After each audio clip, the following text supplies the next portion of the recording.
Welcome to Dropping In, a podcast of storytelling and interviews with your host, Winter Olympian Mercedes Nichol.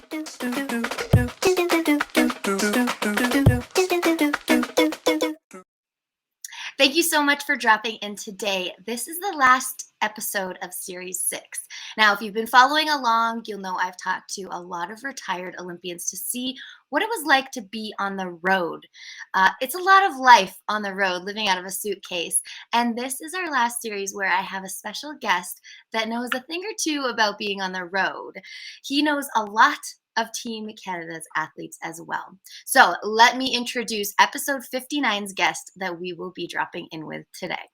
This guest is from Saskatoon. He has traveled the world, and it's weird to say he's been to more Olympics than me. The Winter Olympics caught his eye in 1998, and at the Tokyo 2022 Olympics, Team Canada honored him with a gold for his social media, specifically in Twitter. Now, you might be guessing who it is. Honestly, on the Team Canada website, you can see he has his own profile. It's amazing. He is a graduate from the University of Regina with a bachelor's in journalism. If you're in Canada, you might know him from CBC Sports, Olympics, Paralympics, and the news, or That Curling Show. If there's a sporting event going on in Canada or worldwide, you can only assume that this guest will be on the ground covering it for CBC. This friend, son, journalist, curling fanatic, reporter, host, and friend to Team Canada athletes has done a lot of traveling. Let me introduce Devin Heroux. Hello. That's such a beautiful intro. Thank you, Mercedes. I'm like, well, you've done a lot, Matt. I need to get a life. Do you know I actually have people on Twitter who say, dude, you tweet a lot. You need to chill a bit. I don't know how you do it. Do you talk and text? I wanted to ask that. Or do you type it all out? So I'm here in my downtown Toronto apartment loft. I have two phones. I have a couple of iPads below my desk. I have my laptop. And so when I'm watching an event, this is actually a secret I probably have never revealed until now. I will tee up a bunch of tweets and laugh them for the moment. Because I don't know if I face more pressure and more anxiety than knowing a final curling shot is coming, or a game's in overtime, or the last run of an event. And I'm like, oh my God, the last thing I want to do is have a tweet that I know is going to blow up with a typo in it, right? Right. Of course. I did hear there's an edit button coming. I don't believe it. No, I don't believe it. I've done some epic, embarrassing typos. There was one typo during the Pyeongchang Olympics that we'll talk about another time, not on the air. That I'm wildly embarrassed of. But just reflecting on what you said about the fact that I do have the best job in the world. The fact that I've gotten to know so many athletes from across this country, and I think they trust me, is probably the greatest compliment that I could get, because man, that trust between journalist and athlete is probably the most important thing we can possibly do. And I think in the landscape that we are right now, and the reckoning that we're seeing right now, trust goes a long way, and it has to be there. Yeah. And Mercedes, I've always thought that capturing the essence of what the athlete is sharing with you is the most important thing, because the essence will come through the words. If you miss the essence of what an athlete is sharing with you, forget about it. So, totally. Yeah. Well, we love you, and we love seeing you. Honestly, it's like a breath of fresh air when we see you on the ground. Cool. Okay, Devin, are you ready for the 10 rapid fire that are never rapid fire questions? No, absolutely not. And we were just talking a second ago that I'm very, very nervous about this, because I'm lame and I never know how to answer these. So help me out if I screw up. Again, never rapid. The listeners know that. This is so the listeners can get to know you a little bit more. Oh my God. Okay, let's do it. All right, we're dropping in. Number 1, what is the one thing that you must travel with for reporting? Protein bars. Oh, I like that you went it to food. It doesn't have to do with any like clothing or a microphone. Protein bars. And let me tell you, after coming from Beijing and of course just prior to that, Tokyo, literally my boxes of protein bars kept me alive. Oh my gosh. Yeah. Okay, we're going to talk about food and traveling in a bit. And 7-Eleven. Yeah. Next. Number 2, who would you say is the most high profile contact in your phone right now? Oh my Lord. Oh. See, you might go athlete, like actors, I know. I was someone at CBC that no one would have their phone number. See, this is why I'm so bad at this, because my mind goes a million different ways, and I almost went for a name, and then I'm like, oh, if I say that, then I got to justify it. What I will say is, here's what I'll say without saying too much. Okay. The other day, I was given a phone number at the Canada versus Jamaica World Cup qualifier soccer game from a high-ranking official, a direct cell phone number that I walked out of the space where I got this phone number and was like, did that just happen? Did you do a little dance? I did a little dance, because this is an official that you don't have access to, and that number is in my phone. I know I'm being horrible right now, not revealing it, but this one I do want to. But that's how I'm going to answer this, because I was like, are you sure you want me to have a direct line to you, right? Like, let me call you every day.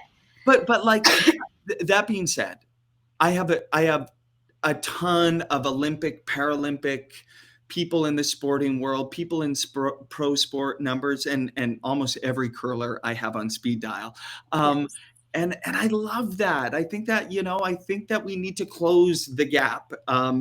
And like text at 2 or 3 in the morning sometimes. Well, you do become our friend, so you're stuck with us. Right, exactly.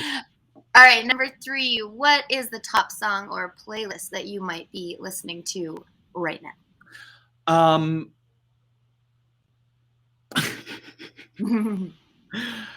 Moana. No, I don't know. Seriously.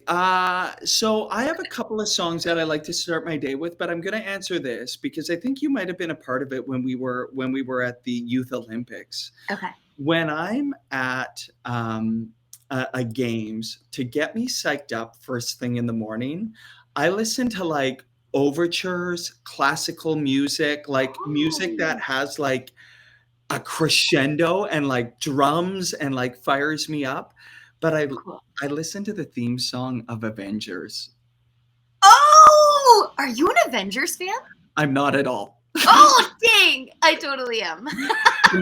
I'm not at all, but I listen to the Avengers theme song, and I literally and Anna Mae Pierce, who you had on the show, she will know what I'm talking about. I literally do a live pregame rant to the Avengers song for the event that I'm covering later that day to get myself pumped up as I'm walking for my morning coffee. Literally have done it since the 2018 Pyeongchang Games. That song every morning. Hi, Gain sports fans. Da da da da da da da da da da da da da da da da da. You are one in a million. I love it. This is a serious inside scoop to you. I love it. I'm being massively vulnerable for you today, Mercedes. Thank you. Okay, how many Olympics have you gone to? This is just a pre-question to question number 4. So I've actually, you know what? I've only been. Are we counting Youth Olympics? Why not? So three Olympics, 3 Paralympics. Yeah, 3 Olympics, 3 Paralympics, and have covered 5 of them if you include remotely now. Okay, yeah, I was going with in my bio coverage. You've covered. So many. 6 now. Yeah, 6. Yeah. Okay, yeah. Wild. All right, if you could go back to an Olympics and you had to choose for the rest of your life, winter or summer, what would you choose? That is such a wild question because prior to Tokyo, I would have unequivocally, without pause, have said winter. Yeah. But the summer games have warmed my heart also want to say that I think Canada is more of a summer sporting nation than a winter sporting nation. Whoa. That's From my the journalist's mouth. What? That's my hot take. I think that this next Olympic cycle, with all the success we've had from soccer to swimming to track and field, Yeah. and the changing demographic of this country, I believe that Canada is ready to embrace summer sport like we never have. I'm just Okay, saying. so what would you choose, summer or winter? I Did would you still say? say I would still say winter. I gotta have some redeeming qualities here. I would, if I could like literally live in the 1998 Olympics, like you said in the intro, for the rest of my life. To me, Oh, those games will be etched in my memory as the most prolific thing ever. Of course, Sandra Schmirler in curling was in the Olympics for the first time ever in '98, but it was just larger than life, and it was also at a time that when what was on your TV was the event, right? right. There's something That's true. magical about that. We couldn't be on the streams and the Twitter and the da da da da da da. Yeah. What was on my TV, that's what it was. And Totally. it I was know magic. it's changed so much with social media. I mean, Twitter came up in 2010 at my first Olympics, and I didn't really know what I was doing. And it's gone wild. And in a way, I think it was a more innocent, sort of magical time, in that where you were is where you were. You know? Exactly. Totally. Yeah. Okay. Okay, this is like a really random question, and Anime and I thought the same thing. Number 5, if you were invisible, what is the first thing that you would do? Okay, can you tell me what you guys said so I No, know? because I feel like you're going to say the same thing. I'm pausing right now. No, tell me what is the rating on this podcast? No, you can say anything you want.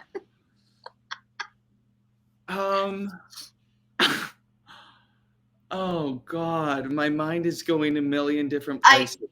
go to the first one, because the first one, like a lot of the athletes before, like they would come up with like these awesome ideas. Like a lot of them have kids. They're like, "Oh, I'd watch my kids," and I was like, "I would rob a bank." If you were invisible, yeah, I never thought about robbing something. That was the first thing that came to mind in Anime's head. We're like, I would rob a bank. I don't know what. Like, it's just like, I think when you're younger, you're like, ooh, invisible, rob a bank, and then that's like ingrained in your head. You know what I would say? Just the idea of being invisible and being able to be privy to like conversations that, as a journalist, I wish I could be a fly on the wall in. Like, Yeah. game over. Like, There you go. slip Job into done.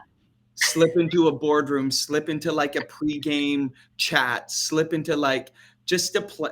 Yeah, actually, to be invisible as a journalist would be magical, because But I feel like you always get the up to date like of this minute news. Like you're already there. And I'm maybe I'm trying to be like invisible and sneaky without even knowing it. Yeah, I would love that. I would want to be invisible, to be privy and in spaces where I shouldn't be, to get the scoop. totally. All right, number 6, big city or small town? Oh my gosh, you know what? Like, you can see how I'm dressed today. This is like my small town, like prairie vibes coming out. Yeah.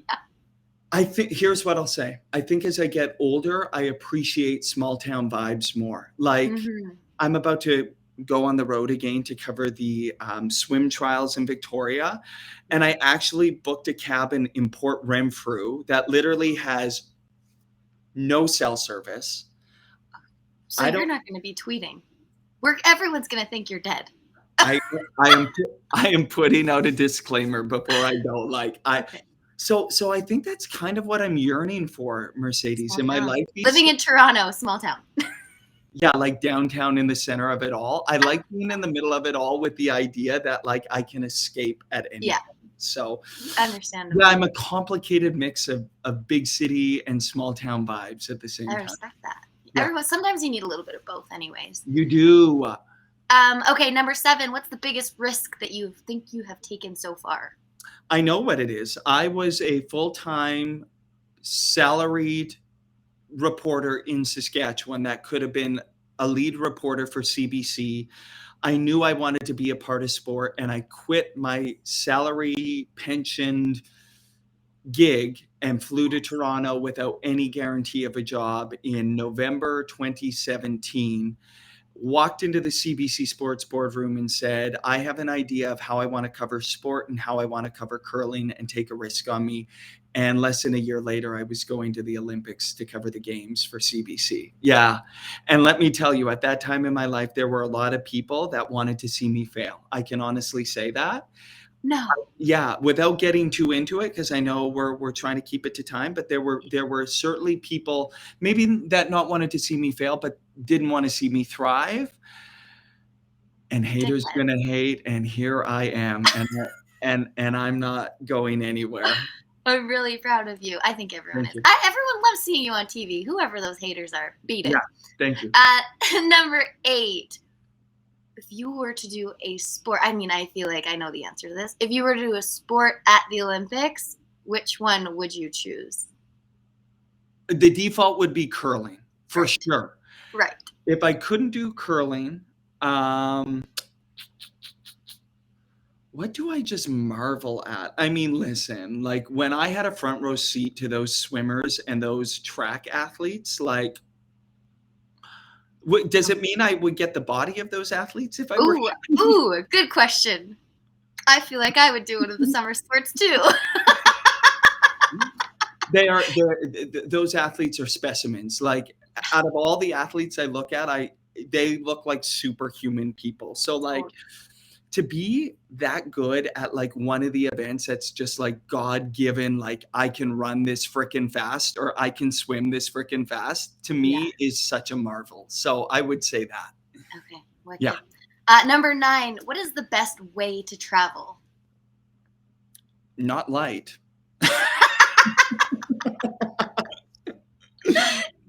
Pack everything. Pack everything. I packed 3 carries-on to go to Beijing. And they were jammed. They were absolutely jammed because I'm out here being like, okay, I get the inconvenience of hauling ass around the airport and getting there and all of that, but like check those bags, forget about them. The only, like, I imagine it is like legs in a race. Like, yes, you got to get to the airport. Yes, you got to get from the airport to the hotel.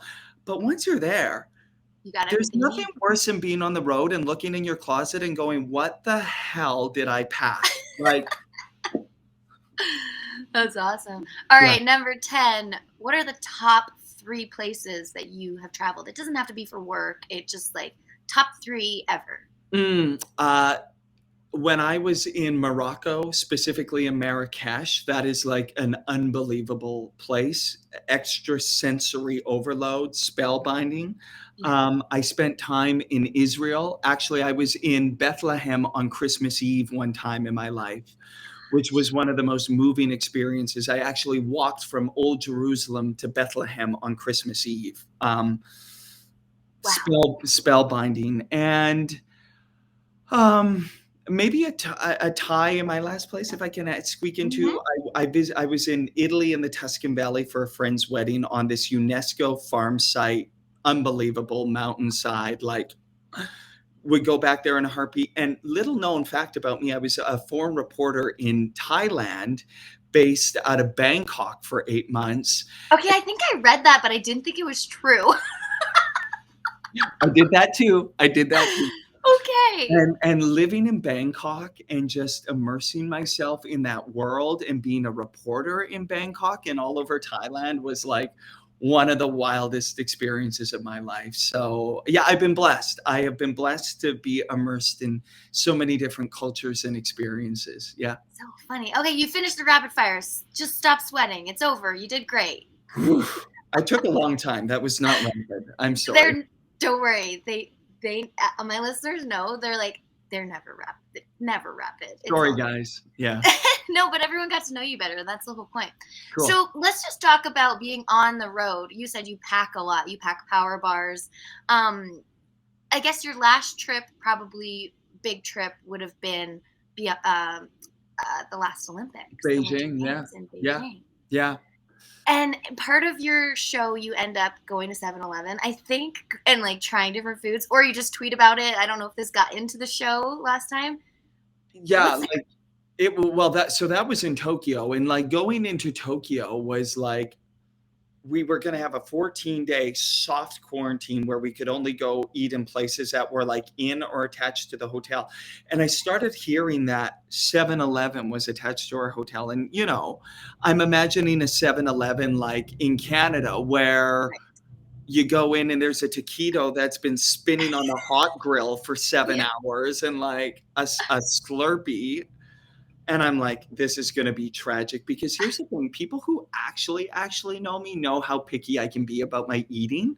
So Mhm. what was hilarious when all this craziness happened around my 7-Eleven adventures, which the food was amazing, I know.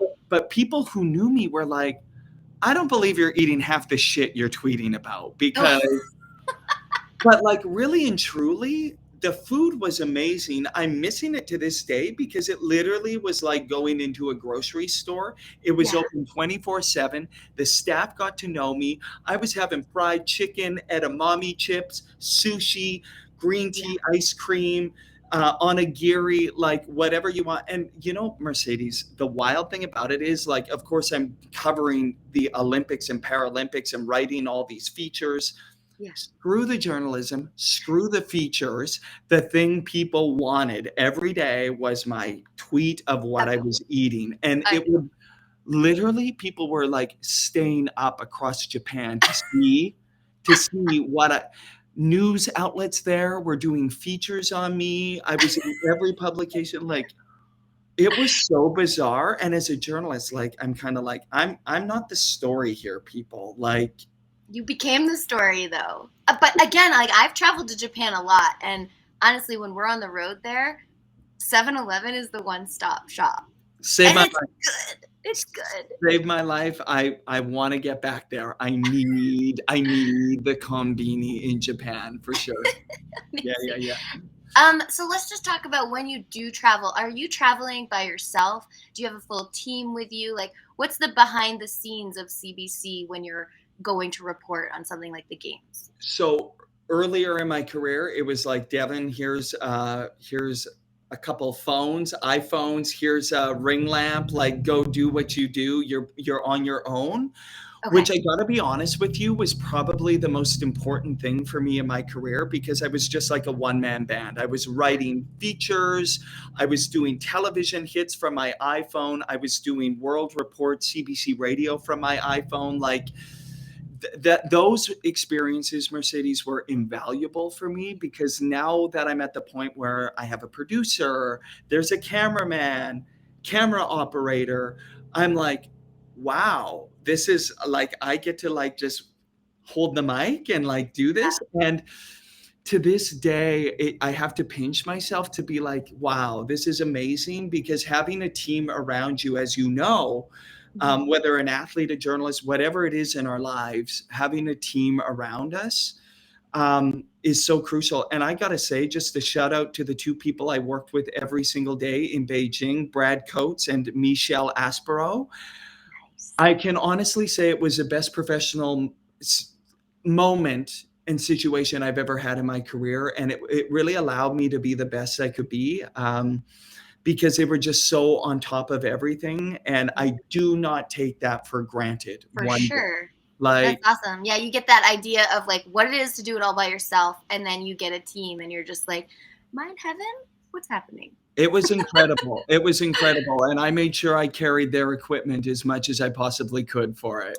Right. Yeah, Yeah. yeah, yeah. That's the same like photographers and snowboarding. I'm always like, I did a series, What's in Your Pack? And I'm like, seriously, photographers, filmers, how heavy are your packs? Like, and then Yeah. sometimes they have two packs, and you're just like, let me help you. They haul ass. They haul ass in a way that we don't even see, and I get the job of being the shiny thing in front of the lights, and I'm like, you guys are the real heroes." So, yeah. Okay, I do have to ask you, like, you're on the road, you're talking to so many different athletes. Are there like, okay, I mean, I don't want to like ruin anyone's career, but like just in a broad spectrum, like some people are easy to interview and then some people are difficult to interview. And personally, when I was like 14, I know I was difficult to interview. All I gave was like, yes, no, I don't care. I'm just here to snowboard. Leave me alone. Right. Do you find that? Yes, absolutely. Yeah, there are some events I go to that I go, "Oh my god, Yeah. how am I gonna do this?" And how I respond to that is, I think if you're a seasoned journalist and if you're good at what you do, you understand through your work whether or not you're gonna get a good quote. Yeah. To me, the quotes and being there with the athlete is the richness of storytelling. However, if you don't have an athlete that's a good quote, Yeah. you have to raise your game in the sense that you have to figure out a way to make this a compelling story, knowing that you're probably going to get maybe one or two sentence answers without a lot of anything. Yeah. Um, to me, Mercedes, because of what I've been through in my life and a little bit of my journey, I feel like I'm a chameleon in the sense that whatever environment I walk into, my spidey senses are up and I'm knowing what I have to give to get the most out of an athlete. And my thing that I want and know with crystal clarity in my career is that all that I would ever want for an athlete in the space of me is to feel like I'm on their energetic level. So if you just had the most euphoric win of your career, I'm going to be up there with you when we're doing that interview. If you literally had the most heartbreaking defeat of your life, I'm going to get there with you and we are going to talk it out. And you would not believe how many athletes at the end of our conversations go, "Thank you for that because that was like a therapy session for me." Totally. That's And why you become our friends. You get it. Like you are invested, honestly. And I, quite frankly, don't think there's anything wrong with that. And I know there is a school of journalists who believe that's not how it's supposed to be. And I'm here to say that is how it's supposed to Yeah. be. And we are Yeah. elevating the conversation, the narrative. And in doing so, I think we're helping people see parts of themselves they could have never imagined through being vulnerable with one another. For sure, totally. And so it's funny you bring up that feeling of excitement because I was on your and Craig's show for the opening ceremonies Yeah. and I felt bad. Like I saw Craig after and we were watching the Olympics and I was like, I'm so sorry. I did not expect to be that excited. These were my first games I was watching and I like was over the top. So And you know what? I remember that, and I remember hearing your joy and being like, "Absolutely, Mercedes. This is what we want you to be giving," because to me, that is what sport is about. Sport is about experiencing joy and sorrow and everything in between collectively because that is the human experience, yeah, and that to me is what sport has always been about. So if that's what you were feeling, lean into that and own that, and I was right there with you. It was so awesome. at 5 a.m. What are the times like you're traveling, you have time changes? How do you acclimatize to those time changes? Or do you just stick on Toronto time? I don't You know. What don't do you do? you don't sleep. My sleeping is all over the place, and I'm grateful that I can, like, function very highly on, like, 4 or 5 hours of sleep. Like, literally, that's all I need. During the Olympics, I will only get about 3 and a half, 4 hours of sleep a night, like, and I wouldn't want it any other way, and I crash really, really hard, and people don't see that part, Hmm. but no, like, I'm gonna be throwing myself at swimming nationals, and that's gonna be on the Pacific time zone, and then I'm gonna be back here, and then who knows where I'm gonna be next internationally, and so maybe I'm always, like, throwing my sleep patterns off so, like, I can spring into whatever time zone I need to be in at any given time. Totally. Yeah, Okay. So you travel to so many different events. I mean, you're going to swimming. You just finished up curling. Before that, there's the Olympics. Do you yeah. have a favorite venue to travel to? Like, be it ice, be it pool, or Oh, you know what? I don't have a specific, like, I love going to this stadium or I love going to this arena, but I do have a specific feeling that represents what I believe is the best in sport. And to me, it's the feeling of getting to a stadium, an arena, a space before a championship. And oh. because I'm neurotic and usually like overly prepared and try and be one of the first people there. Yeah. There's this unbelievable serenity and excitement that washes over me to this day, and I'm getting goosebumps talking about it, of when I walk into a space and walk through the tunnel into the venue. And to know that that is the quiet space before the crescendo of sporting excellence, of where who knows what magic is going to play out in front of me in this space, Yeah. is my favorite thing to walk into.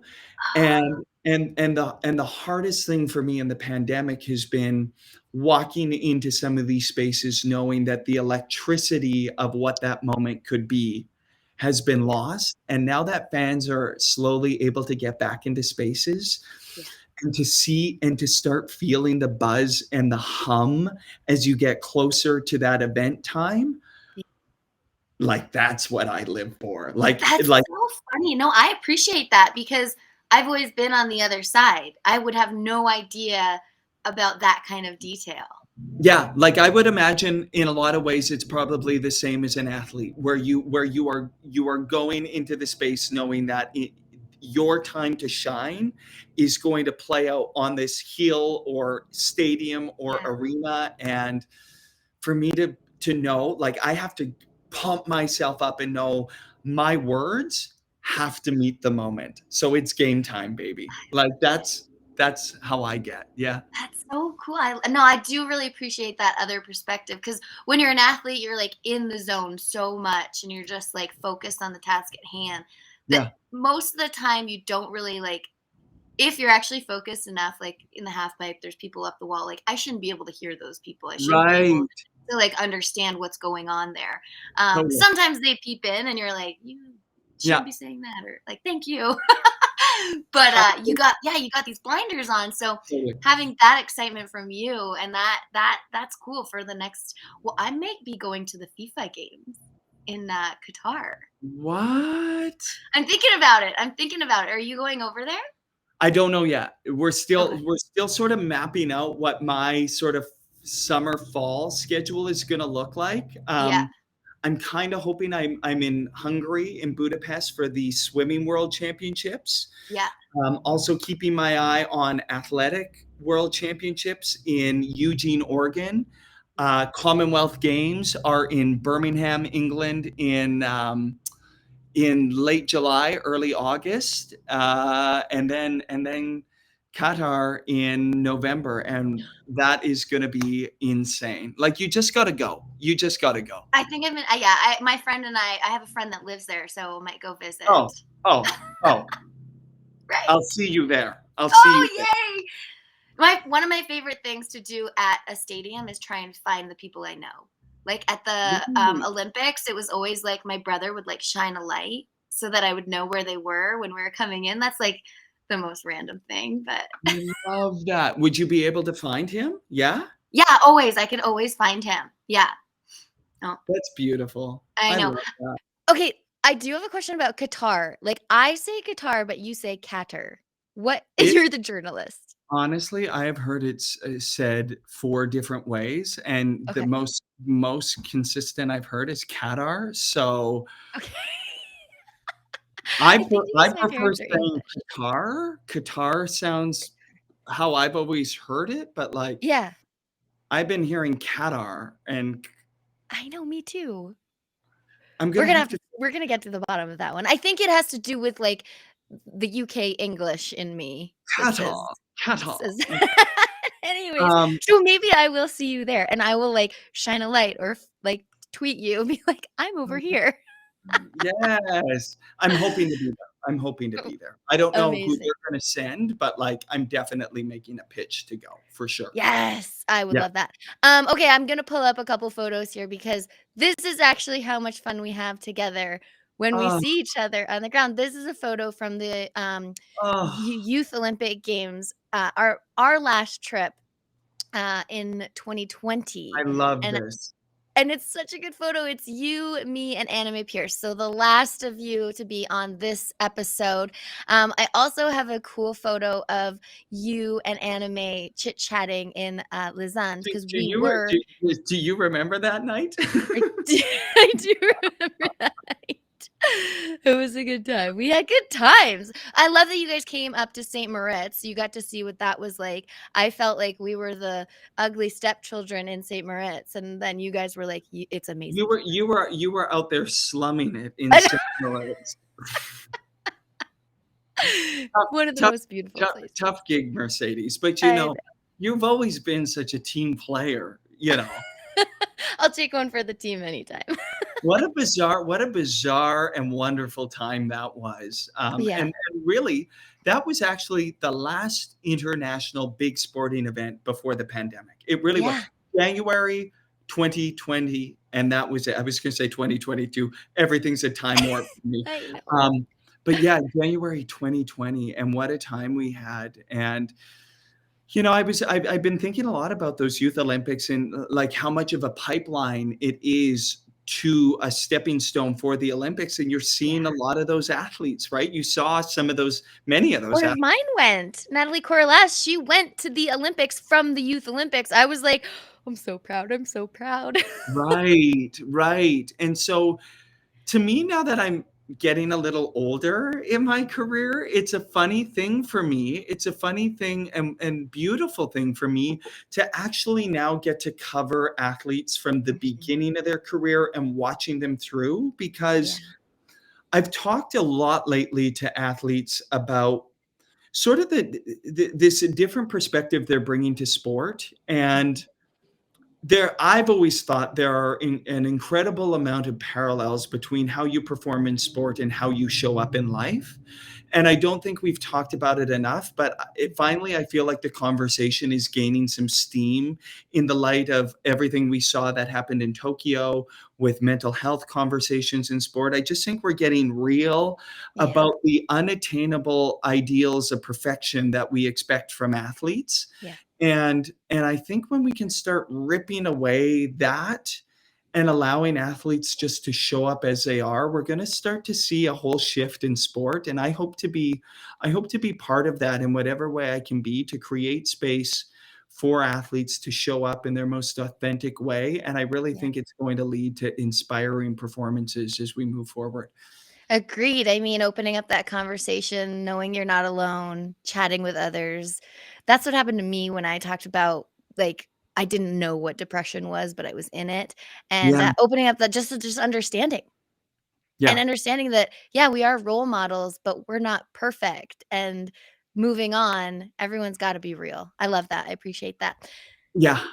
And it's a good reminder to me sometimes when I always try and remember that the person I'm speaking to is an actual person and not this robot athlete that is brilliant, and I think when you can ask questions through the lens of remembering that this is a human being, experiencing everything I do, Totally. I think it's just an elevated conversation. Yeah. For sure. Devin, thank you so much for dropping in. Where can people find you online? What's your Twitter handle? Let's get real. Yes, at Devin, DEVIN _HEROUX. If I haven't tweeted for like 2 hours, send the search party. Unless you're in the woods without reception. Disclaimer. Right. And that's how my family literally keeps up with me during the games. I'm like, I'm not texting you, just read my tweets. You'll know where I am. Like, I have an alibi every moment of my life, really. On Instagram, Dr. Heroux, HEROUX. Fabulous photos. I mean, you look good. Anywhere you go, you look good. Thank you. Thank you. Awesome. Yeah. Well, everyone should hit him up, follow him. It's totally worth it. You're going to know what's happening in sports up to the second. I promise you. That's where I get my information too. Devin, thank you so much for dropping in today. I appreciate you so much. Thank you. Talk to you soon. Yeah. Thanks so much for dropping in today. You can find everything you want to know about Dropping In with Mercedes at droppinginwithmercedes.com. Don't forget to subscribe on Apple, Spotify, and YouTube. Thanks DJ Kenosis for the music and my mom for the intro voice.